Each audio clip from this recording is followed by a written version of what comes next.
10 ரூபாய்னா யாரு ஞாபகம் வருது? 10 ரூபாய்னா யாருக்கு ஞாபகம் வருது?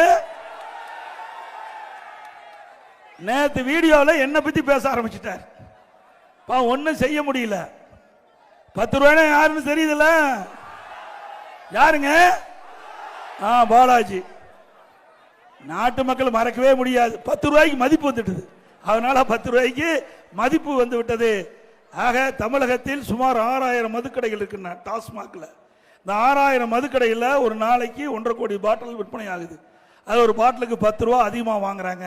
அப்படி வாங்கும்போது ஒரு நாளைக்கு 15 கோடி இந்த டாஸ்மாக் கடையில் இருந்து மட்டும் வந்துகிட்டு இருக்குது. மாசத்துக்கு 450 கோடி, வருஷத்துக்கு 5400 கோடி, 4 ஆண்டுல 22,000 கோடி இந்த டாஸ்மாக்ல முறைகேடு நடந்திருக்குது.